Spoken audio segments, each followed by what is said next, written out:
what I suggest is maybe we can go around the virtual room. I'm going to ask each one of you what you are most excited about in terms of what is happening in research, trials, biomarkers, anything that comes to mind.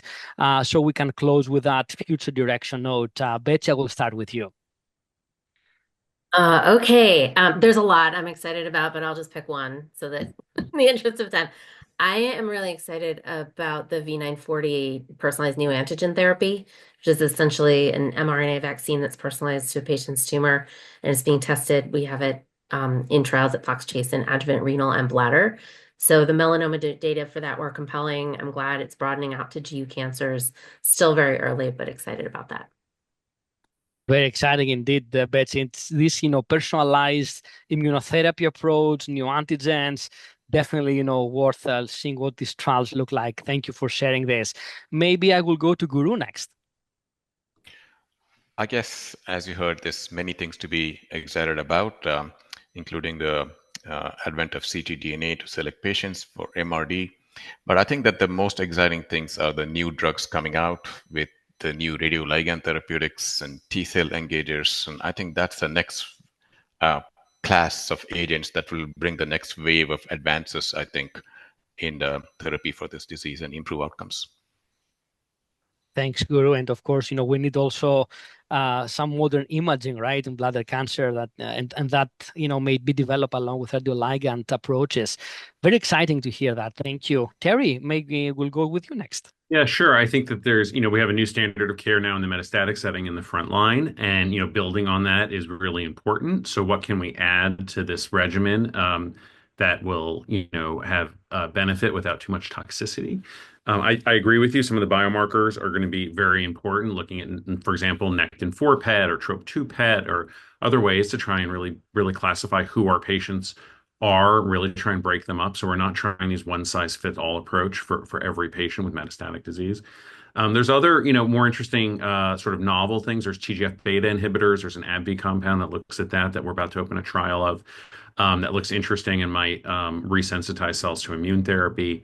And then sort of other small molecules. There was a bispecific ADC, a HER3 EGFR with early data presented at ESMO that seemed pretty exciting. So obviously we need to see more, more in larger studies. But this is, I think we feel like we kind of got EV and Pembro on the front line and now we're done. But this is just the beginning of the story. And I think 5 or 10 years from now, we're going to look back and hopefully see that we've come, incredibly far from this point. So. Absolutely. You said it very well. It's amazing to see this happening, right? And try to contribute as much as possible. Matt, I will go with you next. I would say that, as a field, I'm excited that we're starting to think about developing treatment paradigms rather than just developing drugs. We don't do a ton of drug development in academia from the standpoint of taking molecules from the bench to the bedside. We do some of that. And of course, that's incredibly satisfying work. But a lot of what we do is try and better understand how to utilize the tools that we have. And I think instead of sticking with the same paradigms that we've used for the past 30 years, we're starting to think about how we can use our newer tools to actually treat patients entirely differently than we did in the past in individualized care in a new way. Very well said. I think the concept, the mechanism, the paradigm of treatment is so important. And then utilizing therapeutic targets, biomarkers, to your point, to enable that is really exciting. And thanks for those comments. Christopher, I left you, at the end. We'll have a urologist give us the final punchline here. Well, I have the enviable position of having 5 other smart people give better answers before me. But, I would say that I think to Matt's last point, one of the things that really excites me is the idea that we can move from, cookie cutter solutions to actual patient level targeted and rational treatment approaches. And so, I think that applies across all stages of disease.